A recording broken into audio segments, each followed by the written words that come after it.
Spiritual Teaching 194. Love each other. 1. My love is with you. Those of you who are on life's journey, come to this fountain.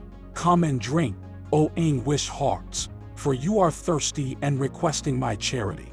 Come rest in this shade provided by the tree of life and accept my charity. 2. Not all who come are weeping. Among the multitudes are those who come with gratitude for the blessings they have received. In their hearts they tell me, "Thank you, Father, for your infinite charity." 3. It is the spirit of eternal love that is among you, the one who in the second era became man and dwelt among humanity, saving it from vice, sin, and darkness. 4. I am the same. Time does not affect me.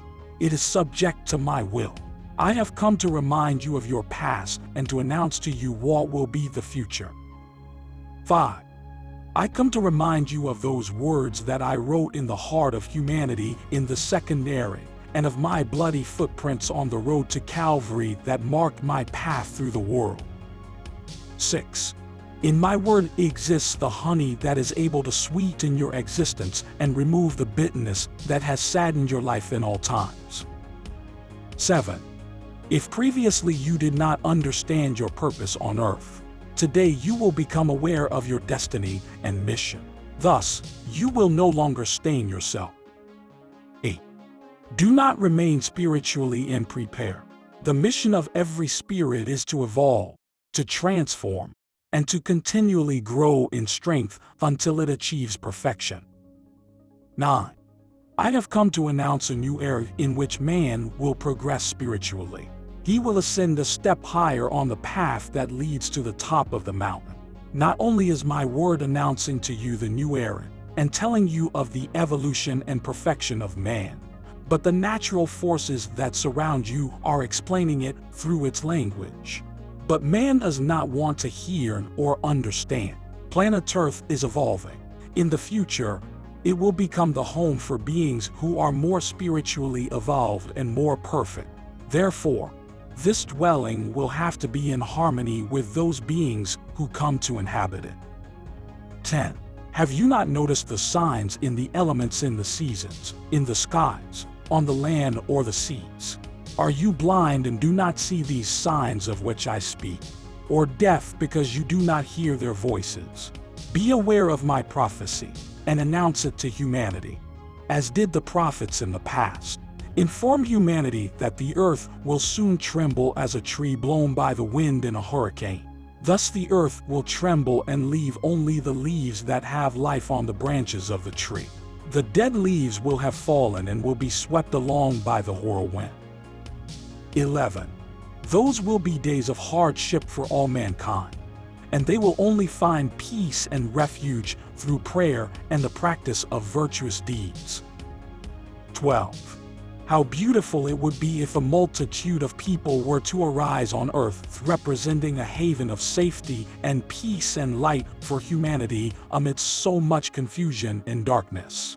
Would it not please you to become that multitude of people? The word that you are receiving will prepare you completely to guide and to offer strength to humanity during its ordeal. 13. My presence among you and the communication of my word have not come to you by chance. It is significant to say that you have been summoned to hear the voice that comes to open the new era, in order that you will arise full of love and faith to record and spread the message received. 14. Once this doctrine with all of its purity and truth begins to bear fruit on earth, humanity will seek it as does a thirsty and weary traveler looking for water in the middle of the desert. 15. Just because you have united to receive my divine messages does not mean that all of mankind is aware of this doctrine. 16. This multitude of people will make mistakes, be disrespectful, and experience much confusion and contradictions before it arises to spread my spiritual seed with all of its original enlightenment and essence. 17. My disciples from the third era will fulfill their mission and offer me true worship, when they are able to correctly interpret my word and offer testimony of my teachings through their deeds. 18. Spirituality has not yet been truly practiced by this multitude of people, because they have not eliminated their old customs and traditions. As long as they continue to mix material and external forms of worship with spiritual worship, they will not be able to fully perceive the truth of this work. 19. I have reserved marvelous things in my sanctuary which I will give to the world through my new disciples, once they have prepared themselves. 20. I am waiting for these multitudes to become spiritualized. I have prepared, taught, and inspired them for a sufficient period of time. But up to now, I have not seen the fruit that I await. Where is the harmony and brotherhood? Where is your obedience, humility, charity, and unselfishness? 21. This multitude of people is truly not yet prepared to teach spirituality to the world and is not worthy to offer testimony of my work. 22. I have told you that there is a spiritual hunger and thirst in humanity which can only be eliminated by a pure and simple doctrine, such as this one. Only this doctrine can save humanity and eliminate its anguish. Will my new disciples be able to save anyone if these teachings are not presented with purity? For that reason, I will grant this multitude of people a period of time to prepare, to meditate, to pray, and to become spiritualized. Once my communication comes to an end, thus, when they arise to become messengers of my word, they will have become true disciples who are aware of their mission, offering true testimony. 23. The message that my new disciples will take to the world will offer comfort to mankind. Mankind will discover that every spirit is endowed with an abundance of gifts not known to humanity. Also, this message will reveal to mankind the communication from spirit to spirit. 24. The true sowers of spiritualism will never be known because of their external or physical characteristics. They will not dress nor speak in any specific manner, nor will they have any specific features. Their deeds will be simple and humble. They will be known by their charity and spirituality. 25. The true teachers of spiritualism will be known by the wisdom and simplicity of their words, and especially by their deeds of truth and virtue, rather than their eloquent language. 26. Remember that while I was on earth, I did not need eloquent language to capture the hearts of the multitudes. I knew how to reach them with love, truth, healing balsam, and wisdom. That is the example that I want you to remember and to imitate. 27. I do not want you to worship in material temples. This type of worship imprisons your spirit, preventing it from evolving and knowing the heavens. 28. Worship me through your life and not through material altars. Life does not have any limitations. It is beyond all religions, churches, and sects because it exists in the spiritual, eternal, and divine. 29. Disciples. Many of you have reached old age and have experienced many things in life. But now that you are receiving and listening to my new revelations, you confess that in the presence of my wisdom you are only beginning students. 30. You've had the opportunity to be on earth during this period and to witness my manifestation. This allows you to become faithful witnesses for the Spirit of truth so you can teach my doctrine to the world. 31. This era of spiritual enlightenment will initially be one of great confusion. Men will ask many questions and experience profound doubts, uncertainties, and experience spiritual struggles. These events will signal mankind's awakening to spirituality. 32. I want all of my disciples to be ready and prepared for that period so they will be able to eliminate the darkness, bringing peace to mankind. You will observe that this spiritual doctrine will spread quickly because it will touch the heart of everyone and ease human suffering. 33. During that period, life will change. Religions, morality, science, philosophy, and all human beliefs will undergo great changes. Man, finally knowing the true meaning of life, will attempt to fulfill my laws of love, justice, and charity. 34. Man will eventually understand that his kingdom is not of this world. He will become aware that his physical body is only an instrument utilized by the Spirit for this world of restitution and audios. Man will also understand that life is one great lesson with marvelous forms and images, helping him to understand the lessons of life. If man takes advantage of those lessons, his spirit will evolve. He will understand the purpose for his struggles on earth. He will also understand that suffering purifies, that knowledge enlightens, that love elevates, and that work dignifies. 35. Truly I tell you that if this life on earth was your only existence, I would not allow you to suffer. This would be unjust. However, those who excessively gratified themselves in the past are now suffering and weeping. The suffering will purify them and will make them worthy of dwelling in mansions that are more elevated. 36. In the second era, I came to teach mankind to live with love and purity on earth. Today, I have come to teach you to live with spirituality, thus preparing you for the future when you will dwell among enlightened beings in the spiritual valley. 37. Humanity. Only the physical body disintegrates after having fulfilled its mission on earth. The body is used as an instrument by the Spirit.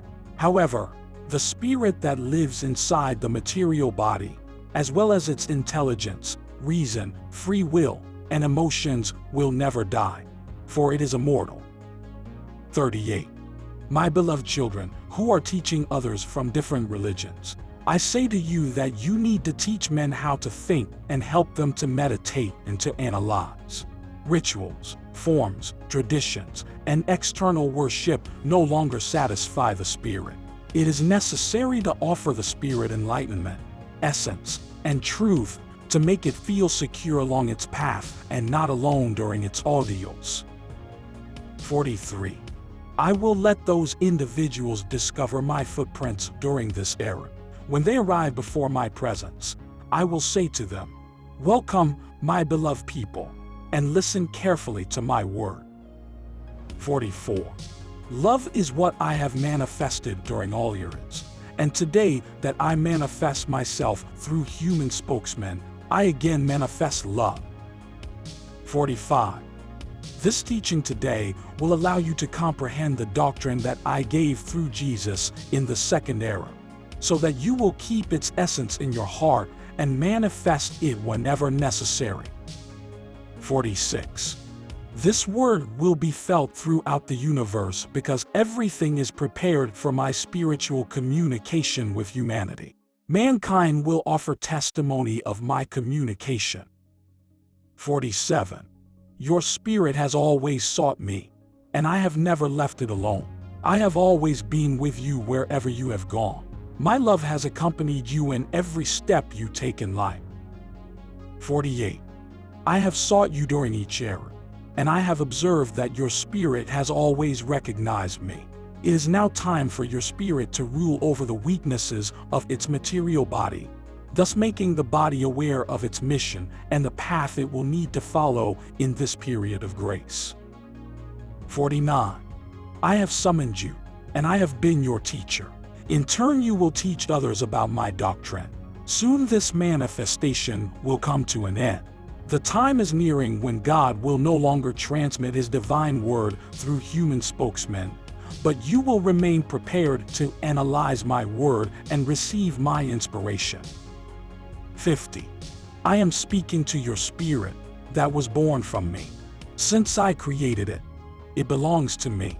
I said to you in the past that my kingdom was not of this world, and today I say to you, your kingdom is also not on earth.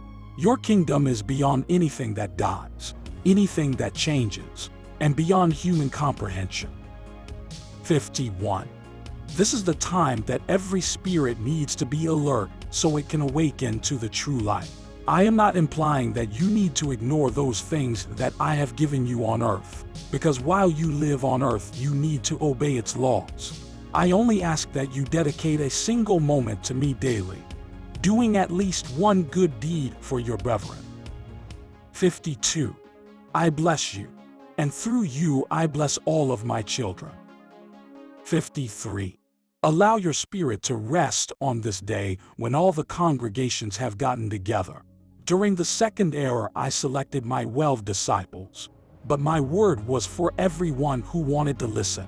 During this era, I will also select those who will follow me, but I will allow my word to be heard by the large multitudes. This path and my teachings are for everyone, but not everyone will acknowledge it at the same time. Some will become aware of it first and others later, but you should never glance back. 54. Those who have formed a sanctuary in their heart are the ones who are following the divine master step by step. 55. The seed that I have presently come to give and teach you to cultivate is from your Father's mansion. You will be able to sow this seed in the human heart. However, my divine justice will first have to manifest itself, similar to a sickle, removing all the bad weeds from the fields. This will allow my seed to grow. The human heart will once again become a favorable field to sow my seed. You will then be able to discover my footprints, because neither humanity, sin, nor human passions have been able to erase them. My path will endure throughout the centuries and will remain pure for eternity. 56. Man will awaken from his deep sleep. Searching inwardly, he will discover his spiritual self. He will listen to the voice of his conscience and discover my divine footprints, which will guide him to my presence. You will need to spread my seed throughout the world. When you come before me to account for what you have sowed, I only ask for at least one seed that has produced good fruit. If you come empty-handed, I will still welcome you because I am love and charity. Nevertheless, you still need to fulfill your mission. Do you know if the fields that you started to sow have again been invaded by weeds and plagues? 57. Thus, I want you to realize that when you hear my voice calling you, you should start immediately fulfilling your mission. Analyze what I have said, and you will agree that you alone determine the kind of harvest you will reap. Either you will experience peace and well-being, or you will dictate your own restitution. 58. Although my word appear harsh at times, it comes from a loving Father. Behold how I extend my cloak of love to include everyone, without observing his faults. 59. Study my word, and it will illuminate your spirit so that it can listen to the voice of a conscience. This is a time of grace and enlightenment that is reaching every individual. 60. I am the Christ who comes to lovingly surrender himself to each individual. Since you believe in this manifestation, you are aware of your brother's suffering and thus pray for them. Remember, I want to dwell in each heart. 61. Much human blood has been shed on earth during this period. Behold how my children, in their immense suffering, seek and summon me in a variety of ways. They intuitively know that the time has come for my messengers to establish peace throughout the world. 62. Every religion is waiting to witness the miracle of my return within its own congregation and church, according to its beliefs. 63. I say to those of you who believe in my manifestation, who know how to communicate with me, and who are saved, you are the ones chosen to take this message of love to your brothers. 64. Behold that men have not found a solution to their conflicts in their human laws and in their churches. They feel that they are surrounded by an atmosphere of darkness. 65. Pain has the strength to detain man along his reckless path. It will make him think of me and to begin listening to my voice, just as you also began to perceive me spiritually, rather than materially. Today, I have chosen you to take these teachings to your brethren.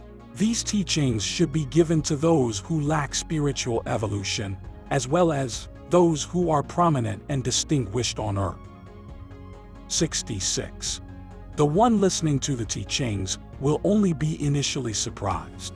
He will remember that before the Messiah arrived during the Second Era, his arrival had been previously announced by the prophets, similar to how my arrival during this era was announced.